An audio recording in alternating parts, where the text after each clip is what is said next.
Guys, good evening and welcome back to my channel. তোমরা সবাই কেমন আছো? আশা করি ভালো আছো, আর আমি অনেক ভালো আছি। তো আজকে আমি এখানে রেডি হয়ে পড়েছি। এখন যাব আমি শনি মন্দিরে। আমার দিদিদের ওইখানে বাড়ির ওইখানে শনি পুজো হচ্ছে।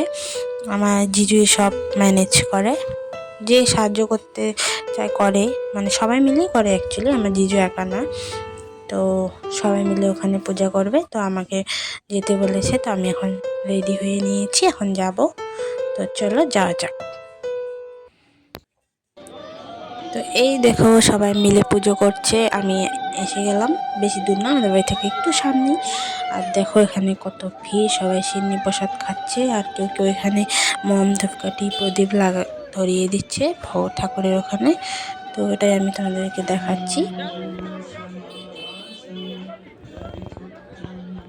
আর এখানে এই দেখো একটা বড় সোশ্যাল ইনফ্লুয়েন্সারও এসেছে, যেটা আমাদের ধুবড়ির। তো অনেক ভালো। তো ওর সাথে একটু কথা বললাম, অনেক ভালো ভিডিও এডিট করে। আর এখানে দেখো সবাই প্রসাদ খাচ্ছে, ভিড়ে ভিড়। আর আমি এখানে প্রসাদ খাচ্ছি, আর আমার ভাগনা দেখো এখানে কী করছে, আমার মুখ চুখ উঠাচ্ছে এখানে। আর এই দেখো আমার জিজু,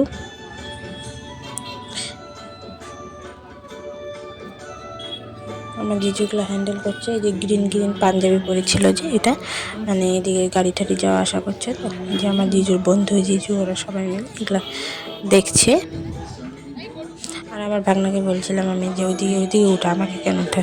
তো তারপরে এখানে রান্না হচ্ছিল 14 কারাই খিচুড়ি বানিয়েছে, খিচুড়ি লাভা সবই দিয়েছে। খুব খুব টেস্টি হয়েছিল, ঝাল ঝালও হয়েছিল।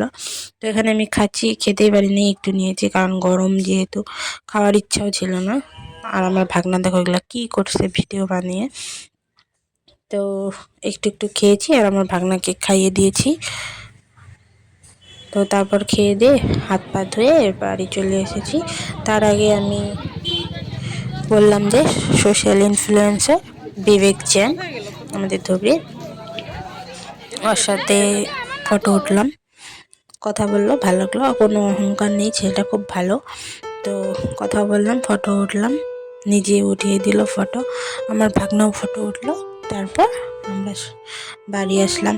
আর হ্যাঁ, আর একটা কথা বলতে ভুলে গিয়েছি, এবার এতদিন পর আমার ভিডিওতে এত ভিউজ এসেছে, লাইক এসেছে, যার জন্য তোমাদের সাথে শেয়ার করলাম। তো সবাই ভালো থেকো, বাই বাই।